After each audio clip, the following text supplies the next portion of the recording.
تيولبان، مدفع بوتين النووي الذي سيطلق آخر ضربة في الحرب الأوكرانية.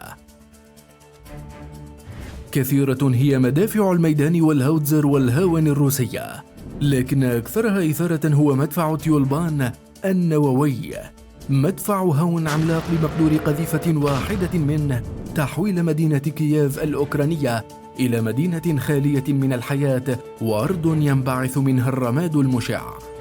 أجل، قذيفة واحدة من مدفع هاون النووي. ليس ذلك فحسب، فهذا المدفع بمقدوره إطلاق قذائف شديدة الانفجار والقذائف الحارقة والصواريخ متعددة الاستخدام، وأبعد من ذلك يمكنه إطلاق قذائف الغازات الكيميائية والنيتروجينية والنيوترونية وغيرها من الأسلحة الخبيثة المحرمة دولياً. في هذا الفيديو نقدم لك عزيزي المشاهد مراجعة لواحد من أخطر المدافع الحربية التي عرفها التاريخ.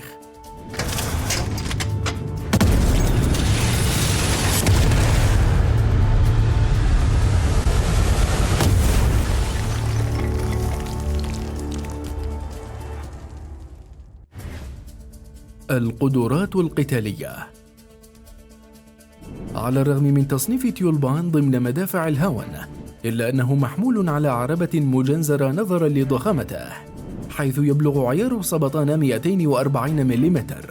أما الذخائر فهي فصل آخر سنتطرق إلى بعض أخطرها وأهمها وأكثرها شيوعا. في المرتبة الأولى قذيفة سايدا النووية التي يبلغ قدرتها التفجيرية 2 كيلوطن ومداها 14 كيلومتر، وهذا الرقم ليس بقليل كما يظن البعض. قذيفة واحدة من هذا الطراز كفيلة بتحويل مساحة 7800 متر مربع إلى رماد. في المرتبة الثانية الصواريخ الدقيقة من نوع F3 النفاثة والتي تزن 228 كيلوغراما، ويبلغ مداها بفضل المحرك الصاروخي المركب فيه 19 كيلومترا، كما أنها موجهة ليزريا وقادرة على إصابة أهدافها بنسبة خطأ لا تتجاوز 3 أمتار. في المرتبة الثالثة قذائف سميلتشاك، وهي قذائف تطلق من المدفع باستخدام حشوة دفع صاروخية من 6 مراحل لتصل إلى مدى 28 كيلومترا. في المرحلة الأخيرة يتم تنشيط جهاز توجيه الليزري لتحقيق إصابة محكمة، وتختلف الرؤوس الحربية لقذائف سميلتشاك، فقد تكون قذائف نووية تكتيكية أو بيولوجية أو جرثومية أو نيوترونية أو فراغية أو فوسفور، وهي أقذر الذخائر التي يمكن لجيش ما أن يستخدمها، وهي محظورة في كافة الأعراف والقوانين والمعاهدات الدولية. وعلى الرغم من حظرها إلا أن روسيا استخدمتها في جميع حروبها بعد تاريخ صناعة مدفع تيولبان. وتستخدم جميع هذه القذائف التي ذكرناها لتنفيذ الضربات التي يعجز سلاح الجو عنها، ولمواكبة المدفعية التي تستطيع إطلاق النار بشكل مستمر لمدة طويلة، كما بوسعها تنفيذ هجمات لخلق ثغرات في دفاعات العدو حتى ضمن خطوط الاشتباك القريب. فالقدرة التدميرية لكل قذيفة من هذه القذائف تمكنها من القضاء على أهداف ليست بمتناول أي أسلحة دفاعية أخرى، لأنها تتميز جميعها بخاصية الرمي مما يسمى زاوية الارتفاع الأقصى، وضرب الأهداف من الأعلى للأسفل وليس من الجوانب كما في المدافع التقليدية. المواصفات العامة: يبلغ طول المدفع 8.5 متر وبعرض 3.2 متر وبارتفاع 3.2 متر، أما وزنه الكلي فلا يتجاوز 30 طنا، أي إنه مدفع تيولبان بحجم دبابة تقريبا، مما يتيح له العمل من داخل التحصينات العسكرية والخنادق التقليدية، ويمكنه المناورة على خطوط التماس بكل مرونة وأمان. أما العربة المجنزرة فتأتي بتصفيح عالي خصيصا لبرج المدفع، وبوسعه حمل 20 قذيفة على جوانب المركبة الداخلية وفي المؤخرة. في الإصدارات الجديدة عقب حرب أفغانستان خلال حقبة التسعينيات تم تزويد المركبة بأنظمة للحماية من الهجمات الإشعاعية والبيولوجية والكيميائية. يعمل تيولبان بواسطة محرك على شكل حرف في من 12 أسطوانة، بإمكانه توليد قوة مقدارها 520 حصانا، تتيح للمدفع السير بسرعة قصوى تبلغ 62 كيلومترا في الساعة في أي تضاريس مهما كانت قاسية. ووفرت له التحرك بنطاق عمليات يصل إلى 420 كيلومتر دون الحاجة للتزود بالوقود.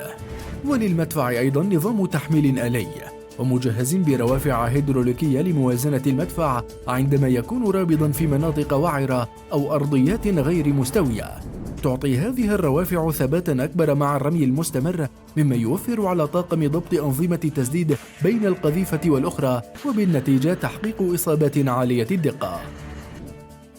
التاريخ القتالي. تم رصد آخر استخدام هذا المدفع في شهر أيار مايو 2022، حيث تم تصوير القوات الروسية وهي تطلق من مدفع توليبيان قذيفة من نوع سميلاتشاك الموجهة بالليزر على القوات الأوكرانية المتحصنة في منشأة الصلب والحديد في منطقة أزوفستال في مقاطعة ماريوبول، إذ أظهر الفيديو الذي تم تسجيله من عدة زوايا إطلاق الصاروخ عندما استهدف منشأة صناعية كبيرة. واستخدم الجيش الروسي المدفع في ذات الفترة لتدمير الجسر الذي يربط مقاطعتي ليشانسك بسيفيرودونتسك باستخدام قذيفة موجهة بالليزر أيضا. وهذا السلاح تاريخ حافل بالعمليات النوعية، فلقد دخل مدفع تيولبان الخدمة في الجيش السوفيتي عام 1971، وتم تطوير تصميمه بواسطة فرق من المهندسين في مصنع بيرم الروسي الشهير، ليتم توجيهه إلى برنامج تجارب المصنع ليتم قبوله في الخدمة مع الاتحاد السوفيتي بعد ذلك بعامين. وبدأ الإنتاج التسلسلي له في عام 1974. استخدم مدفع تيولبان لأول مرة في عام 1975 خلال الصراعات في أفغانستان والشيشان، فيما تؤكد تقارير حقوقية بأن المدفع استخدم أيضا في سوريا بقصف جيش الأسد على الأحياء الثائرة في مدينة حمص عام 2012. وفي عام 2015 وثقت منظمة الأمن والتعاون في أوروبا المختصة بمراقبة تحركات الحرب في دونباس الأوكرانية بطائرة بدون طيار وجود مدفع تيولبان على الأراضي الخاضعة لسيطرة جمهورية دونتسك الشعبية في 4 يوليو 2015. وفي مايو من عام 2022 تم الإبلاغ عن استخدام تيولبان في حملة دونباس. وأكدت بعض التقارير العسكرية في وقت سابق أن السلاح تم سحبه عمليا من مجال التسليح، فلم يتبقى منها في روسيا لغاية عام 2015 إلا 430 وحدة محفوظة في قواعد التخزين، ولكن فعاليته لا تثير أدنى شك حتى بعد مرور 43 عاما. في حين لا يزال قيد الخدمة في الجيش الأوكراني بعدد 9 مدافع، وفي جيش بشار الأسد بعدد 24 مدفعا، وتستخدم تشيكوسلوفاكيا 4 مدافع، والعراق 4 مدافع، وتستخدم الجزائر 12 مدفعا. وأنت عزيزي المشاهد، ما تقييمك لمدفع تيولبان؟ وبرأيك هل سيكون خيار روسيا النووي في المواجهة مع أوكرانيا؟